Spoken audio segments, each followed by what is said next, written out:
all know. As we all know, some of the wealthiest people in the world really like to party. Imagine being a billionaire and not spending a bunch of time and money partying with your friends and family. Couldn't be me. Not only do they love to party, they love to find many different excuses to throw some of the most lavish parties this world has ever known. We're talking parties ranging from your everyday birthday celebrations, the secret parties that inspire conspiracy theories, and the more debaucherous parties that could land you in family court. So join us as we take a look at some of the craziest ways billionaires like to party. The billionaire parties that shape conspiracies. Now and then, the super wealthy get together under the most suspicious circumstances in the most clandestine way possible to potentially discuss matters of world-shaping proportions. And boy, are there conspiracy theorists ready to just eat it up. One of these conspiracy-inducing gatherings is known as Bohemian Grove, a mysterious annual retreat of powerful people in Northern California. No one truly knows what goes on there, but if you were to believe the spokesperson for Bohemian Grove, it's nothing more than a chance to share a passion for the outdoors, music, and theater. How conveniently not suspicious at all. For a couple of weeks, every July, wealthy leaders, businessmen, and politicians gather in the woods, where they make powerful decisions over copious amounts of alcohol. Of course, the members of this group have been kept private, but over the years, there have been leaks here and there. Politicians like George Bush Jr. and Sr. have been discovered attending the Grove. And back in the summer of 1968, Ronald Reagan reportedly agreed not to primary Richard Nixon. As the two mingled there, politicians know all about the Grove. Former President Bill Clinton once said, "That's where all those rich Republicans go out and stand naked against redwood trees, right?" And we know that world-changing events like the early planning for the Manhattan Project took place at the Bohemian Grove. Nothing like the fresh, woodsy air to help you plan out weapons of mass destruction, I've heard. Yeah, the Bohemian Grove isn't all camp songs and campfire stories. Another gathering of the super rich that has inspired several theories was the surrealist ball thrown by the Rothschild family, a family just dripping with conspiracy. If you haven't heard about the Rothschilds, let me tell you, they are the very definition of old money. They are an international banking and finance dynasty with operations all across Europe, dating all the way back to the mid-18th century. With centuries of enormous wealth and political power, the conspiracy theories just come naturally. And it certainly didn't help that in 1972, they decided to throw the most bizarre ball ever recorded. The ball was held in the largest and most lavish chateau in all of France, the Chateau d'If. The entire building was transformed into an interactive maze, but that wasn't nearly creepy enough for the Rothschilds. The servants and butlers were instructed to pretend to be cats when attending to their guests' every need. The rooms were filled with gutted and stuffed animals, taxidermied and displayed. Even the plates were covered in animal furs. Salvador Dali probably figured out there would be leaked pictures of the event, so he went ahead and designed for the guests some of the freakiest fashion costumes that'll haunt your nightmares. With Baroness Rothschild herself appearing wearing a golden deer's head with tears made of real diamonds. A very normal costume for a very normal party. What really went on in this party isn't known. As far as we can tell, this might have been the only party of its kind thrown by the Rothschilds, but it probably wasn't. Throwing crazy parties is half the part of being a billionaire after all. Billionaire birthday bashes. Who doesn't love birthdays? Secret parties. You're not going to hear about every billionaire soiree on entertainment news tonight. And that's because, believe it or not, billionaires tend to throw quite a few shady, clandestine parties they don't want you to know about. Or at the very least, don't want you to know what's going on in there. One of these shady gatherings of incredibly powerful men is the Kappa Beta Phi Dinner, a secret gathering of some of the wealthiest and influential men on Wall Street that holds once a year at the St. Regis Ballroom in New York City. This isn't your regular black tie dinner. This gathering was designed to be an ultra-exclusive meeting of the wealthiest men in the financial community. It's basically a college fraternity, but everyone wears suits and gambles away your life savings. They made fun of the fact that they totally destroyed our economy. They made fun of the fact that they got a bailout from the government and U.S. taxpayers, and they dressed up in dresses and wigs. Kappa Beta Phi was founded at the dawn of the Great Depression, and ever since then, it's been an avenue for some of the wealthiest people to get together, let loose, laugh about how much wealthier they are than everyone else, and be terrible together. together. According to Kevin Roos, that is. He's a reporter that snuck into the 80th anniversary Kappa Beta Phi dinner back in 2012. That is, before being kicked out by billionaire politician Wilbur Ross. Not all secret billionaire parties are about wearing stuffy suits and dinner talk. Nah, sometimes they just want to break the law. Just ask the Epsteins. When you live in a country like Saudi, billionaire sex parties. It turns out, the movies were right all along. Rich and powerful people do enjoy their lusty love lounges and depraved dalliances. But you probably already knew that, didn't you? The Cannes Film Festival is a lot of things to a lot of people. From a celebration of art to a glamorous party. But for the Hollywood heavyweights and wealthy businessmen from around the world, the Cannes Film Festival is a different kind of party. When the night comes rolling around, the parties here are the kind of crazy you'd call unrealistic in an X-rated movie. Hundreds of working girls flock to the festival to ply their trade. I'm talking high-end call girls capable of making up to $40,000 a night. According to a Lebanese businessman who described the scene to the Hollywood Reporter, you can find about 30 or 40 luxury yachts parked in the bay during the festival each year. Each boat filled with women, drugs, and alcohol. Let's just say that sleeping is not a priority in Cannes. And apparently, all of this has been going on right under our noses for the past 60 years. But honestly, can we really blame them? With a ticket price of $22,500 for the festival, you gotta get a little something. Another billionaire that really understood the virtue of the pleasure party is Broadcom founder Henry Nicholas. He figured, why wait a few months for the next sex soiree when he could just throw his own whenever he wanted? So he turned a warehouse in California into his very own never-ending adult fantasy room. Very Christian Grey style, except less bondage and more drugs. His pleasure pad was reportedly stocked with all sorts of inebriants, like cocaine, meth, and ecstasy, as well as a constant rotation of well-compensated ladies, creating the ultimate shag lair for him and his friends. Henry Nicholas was so proud of his creation that he allegedly hired a construction crew to connect the place to his home through underground passageways. Eventually, though, Nicholas was arrested and charged with 5 counts of drug trafficking. But come on, the man has a net worth of $6.3 billion, so of course, he managed to spend no jail time for his alleged crimes. So what do you think about these billionaire parties? Several high-profile names are listed in newly released documents turned over by the estate of convicted sex offender Jeffrey Epstein. Democrats on the House Oversight Committee say they will not stop until they identify everyone complicit, they say, in Epstein's heinous crimes. But Republicans are accusing Democrats of cherry-picking documents and politicizing the investigation.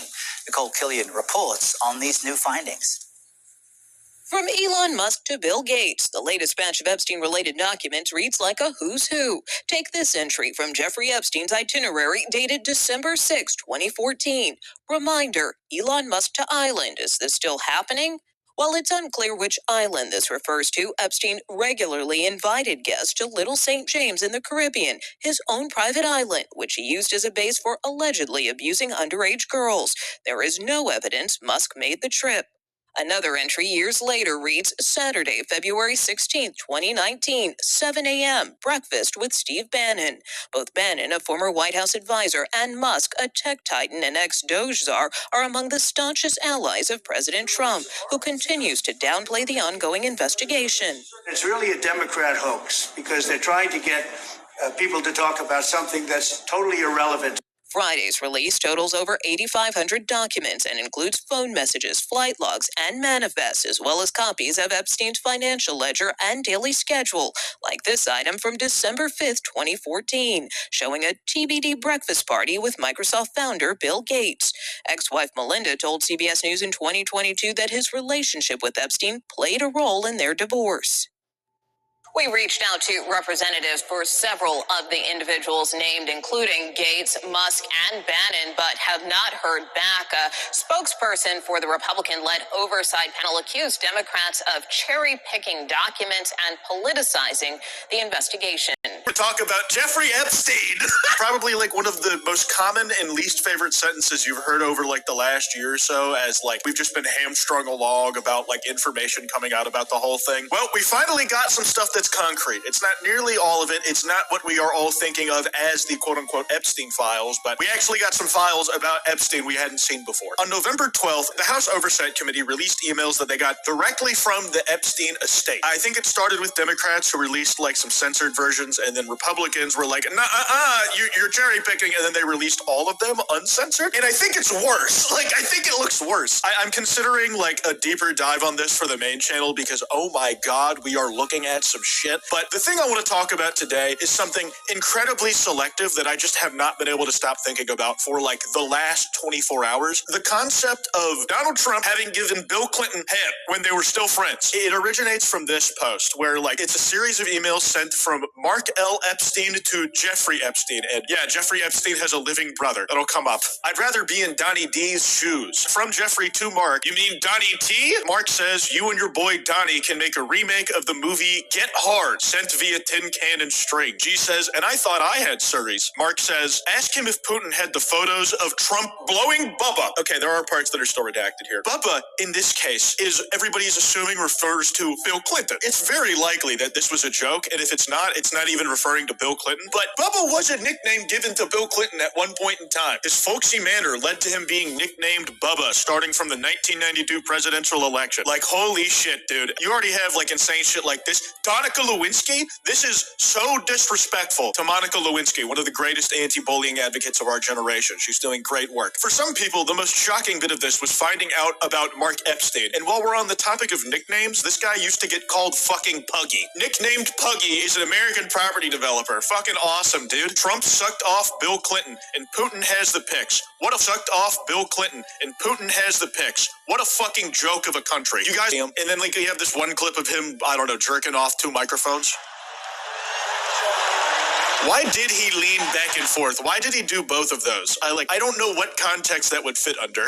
This one of Trump giving Bill Clinton some Kirk.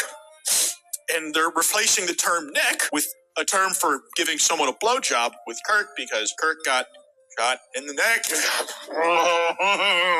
Not a cosign of political violence. I can't believe you thought of that shit. See, this is how I imagined the Clintons' relation. Important that we close out this saga with one more Deltarune reference. This is a real picture of Trump and Bill Clinton edited to be Spamtenna. I once heard people ship Joe Biden and Donald Trump as Spamtenna, and honestly, they were really close to being on the mark to real reality. Ask him if Mike has the photos of Spamton blowing. Shalom. First and foremost, I want to give all honor, praise, and glory to Yahweh, Bahashem, Yahweh Shai, Bahashem, Rakakwadash. Double honor to our apostles, our elder bishops, and brothers of Great Millstone and Ruel. Peace and salutation to the hopeful elect, pushing the true doctrine across the four winds of the earth in all truth and sincerity. I'm Lamar Ariyah from the Mississippi Camp. Lord willing, this be an edifying lesson. And this was just a prelude or a cluster of videos basically just showing that these people are vile, wicked people. These Edomites are some vile, wicked, disgusting people, man. And they have been doing and practicing this wickedness, this witchcraft for decades, all right? You know, having these different meetings, you know, these different sacrifices they be doing at these places, you know, just drinking blood, like I say, human sacrifices, sex trafficking, you know, making people be sex slaves, just any manner of wickedness you could think of. These people have been doing it, man. They were estranged from the womb. They just do anything that's completely outrageously wicked in the society, man. And that's why we see society the way it is today, man. It's the morality has declined or is non-existent. Integrity has nothing to do with society. Again, morals are out the window. It's all about do as thou wilt, being completely wicked, you know, obeying your thirst, not being spiritual, man. But these people have nothing to do with the spirit of Yahweh Shem Shai anyway. But they have such an influence on 2/3 of Israel and the rest of the world that the whole earth is becoming a vile place. You know? Men can marry men, women can marry women, people can marry animals. You know, you got bestiality happening, a bunch of sodomy. It's just a wicked and vile place because it's run and ruled by a wicked nation of people, man, starting with these elite bankers. And they are the spearhead to all the wickedness that goes on in America, man. So I'm going to give the scripture and I'm going to close it out. This is the book of Job, chapter 30, starting in verse 1. But now they are younger than I, have me in derision, whose fathers I would have disdained to have set them with the dogs of my flock. So Job was like, I wouldn't even allow these people to be around my animals, man, my dogs. They couldn't even sit amongst my dogs, man, because this devil be violating animals, man. I remember some years back, it was this damn rich Edomite. I can't remember what family from, maybe been a DuPont, but this nigga was violating, doing some bestiality to a fucking dolphin, man. Just weird. These people are through, okay? But this is who is ruling. Verse 2, yea, whereto might the strength of their hand profit me, in whom old age was perished. Verse 3, for want and famine they were solitary, fleeing into the wilderness, in former times desolate to waste. Because these people, man, they were banded away or banned from society, man. Okay, to dwell in these mountains and shit like that. They was not fit to be in society. They was not fit to be around people, man. Okay? Who cut up mellows by the bushes and juniper roots for their meat. So they was eating those, that's why they so crazy about marshmallows and shit, roasting marshmallows, because they would pick those mellows and eat them in those particular roots to be their meat. You know, they were just dwelling in this particular wilderness, man, like the low vibrational people they are. Okay? Verse 5, they were driven forth from among men. See, they were driven away from people, from society. They cry after them as afar a thief.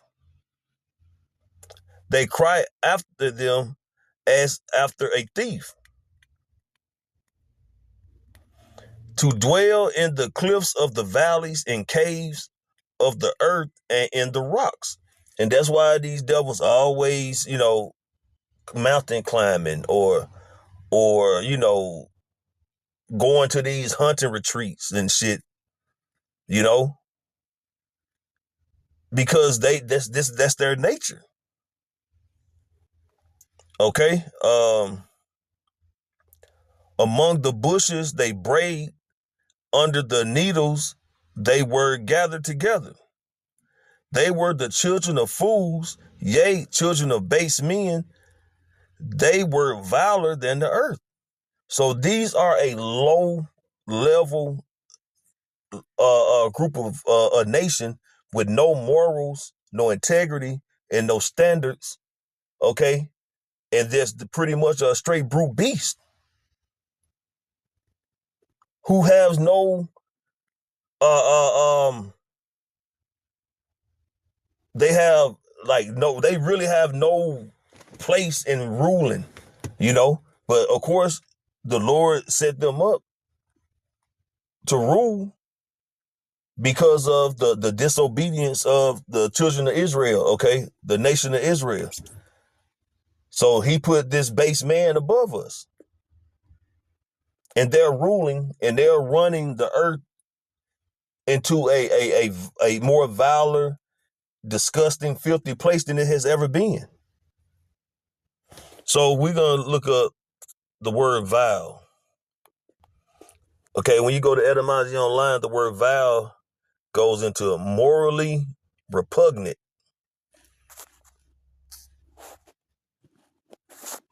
Repugnant means what? Hostile, opposed, contrary, contradictory, inconsistent. Yeah, because this devil's all over the place and everything he says is a lie. He's a liar and the father of it. You know, he's not consistent in his rulership. You know, he's not consistent in his laws. He's not consistent in any damn thing except for being wicked. His wickedness is a constant thing, but it also, and it changes. Okay. He be all over the place.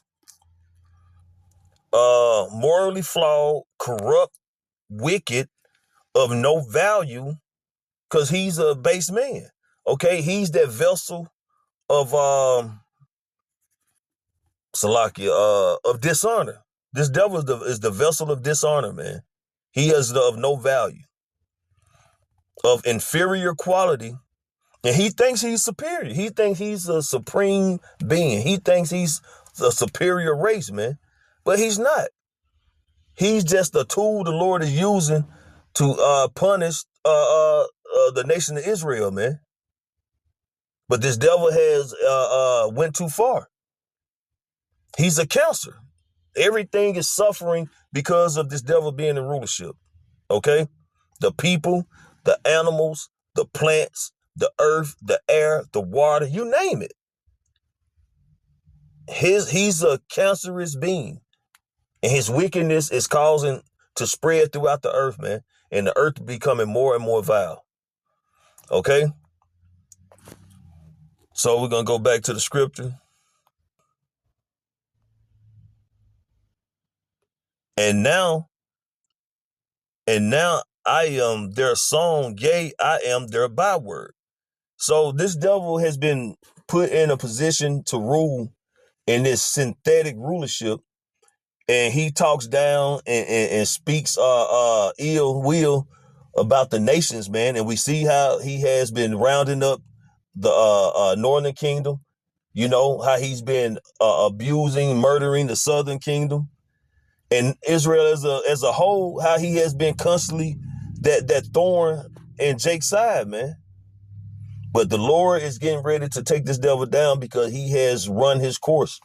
His rulership is at his end. This is the latter end of this devil, man. He thought he was going to be a lady forever.